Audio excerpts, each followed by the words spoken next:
सीखेंगे WH words या फिर क्वेश्चन वर्ड्स, ठीक है? Yes ma'am. अब क्वेश्चन क्या होता है?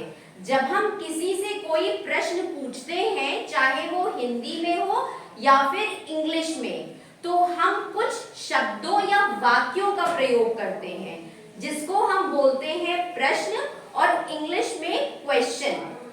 क्वेश्चन पूछने के लिए हमेशा हम कुछ शब्दों का प्रयोग करते हैं, उसी को हम बोलते हैं क्वेश्चन वर्ड्स। क्या बोलते हैं? Question words. अब यहाँ देखिए ग्रीन बोर्ड पर मैंने कुछ शब्द लिखे हैं, ठीक है? ये देखिए यहाँ पर कुछ शब्द लिखे हैं।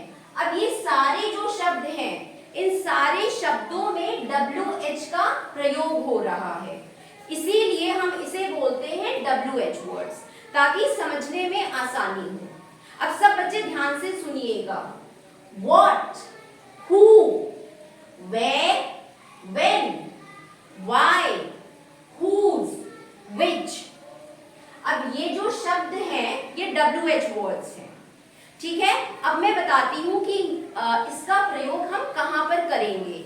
यहाँ पर इसके सामने हिंदी में मैंने इसका अर्थ लिखा है और जहाँ पर ये प्रयोग होंगे वो लिखा हुआ है, ठीक है? अब देखिए वॉट का प्रयोग किसके लिए होगा? थिंग्स, यानी कि सामान के लिए। किसी भी सामान की हम बात करेंगे, किसी भी सामान के बारे में पूछेंगे तो हम कौन से क्वेश्चन वर्ड का प्रयोग करेंगे? व्हाट का, ठीक है? हिंदी में इसको क्या बोलेंगे? क्या। आया सबको समझ में? अब यहाँ पे देखिए हु किसके लिए होगा? पीपल, यानी कि लोगों के लिए। जब हम किसी पर्सन के बारे में कोई सवाल पूछेंगे, किसी लड़के, किसी लड़की, स्त्री या पुरुष के बारे में, तो हम किसका प्रयोग करेंगे? हु का। और हु को हिंदी में क्या बोलते हैं? कौन, ठीक है? उसके बाद हुआ वेयर यानी कि जगह, किस जगह। जब हम किसी जगह की बात करेंगे, जैसे यहाँ पे, विद्यालय में, घर पे, हॉस्पिटल में, है ना, या किसी और जगह पे, तो हम किस शब्द का प्रयोग करेंगे? वेयर का। तो यहाँ पे मैंने लिखा है प्लेसेस, यानी कि जगह। और यहाँ पे हिंदी में क्या होगा? कहाँ, मतलब कहाँ पर। बोलते हो ना कहाँ पर, वो कहाँ पर गया था, वो कहाँ पर आया था, है ना? तो जब भी जगह होगी तो हम किसका प्रयोग करेंगे? वेयर का। जब हमें समय के बारे में कुछ पूछना होगा तो हम किसका प्रयोग करेंगे? व्हेन का। किसका प्रयोग करेंगे? व्हेन का, ठीक है? तो व्हेन के देखिए सामने मैंने लिखा है टाइम, यानी कि समय, सुबह, शाम, है ना? जब हम समय से संबंधित कोई प्रश्न पूछेंगे तो हम किसका प्रयोग करेंगे? व्हेन का। हिंदी में इसको बोलेंगे कब।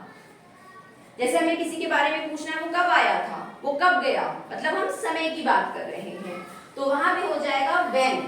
फिर वाई का प्रयोग करेंगे रीजंस के लिए, यानी कि कोई चीज क्यों हुई है, ठीक है? तो वाई का अर्थ क्या होगा हिंदी में? क्यों।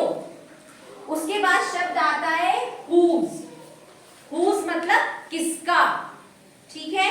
तो यहाँ पे मैंने लिखा है पोजीशन, यानी कि जब हम किसी सामान की बात करेंगे, जैसे मेरी कार, मेरी किताब, मेरा बैग, तो वो मेरा सामान है, यानी कि मेरा पोजीशन है, ठीक है? तो यहाँ पे इसका हिंदी में क्या अर्थ होगा? किसका, ठीक है?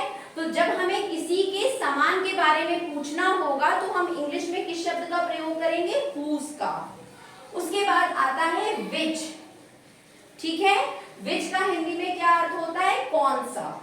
और यहाँ पे किस लिए प्रयोग करेंगे? चॉइस। जब हमें दो चीजों के बीच में किसी एक को चुनना होगा, ये या फिर ये, ठीक है? दोनों में से जब हमें किसी का चुनाव करना होगा तो हम किस शब्द का प्रयोग करेंगे? विच का। तो ये जितने भी वर्ड्स मैंने यहाँ पे लिखे हैं, सारे वर्ड्स WH से शुरू होते हैं, और जब भी हम कोई प्रश्न पूछते हैं इंग्लिश में तो हम इन शब्दों का प्रयोग करते हैं, ठीक है? और इसको हम बोलते हैं क्वेश्चन वर्ड्स, और हिंदी में इनका अर्थ मैंने यहाँ पर लिखा है। अगर आप ये सारे शब्द सीख गए तो आप बहुत आसानी से, ठीक है, एक प्रश्न वाला वाक्य बना सकते हो, जिसको हम बोलते हैं क्वेश्चन सेंटेंस, बहुत आसानी से आप उस वाक्य का फ्रेमवर्क कर सकते हो। तो अब फिर से आप इन शब्दों को आप ध्यान से सुनिए। What, who, where, when, why, whose, which।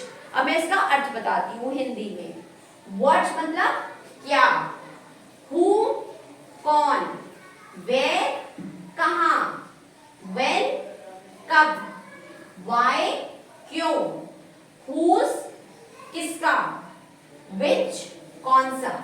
सभी बच्चों को समझ में आ गया? अब सब बच्चे इसको अपनी कॉपी में लिख लीजिए, फिर इसके बाद मैं आपको इसके वाक्य बताऊंगी, ठीक है?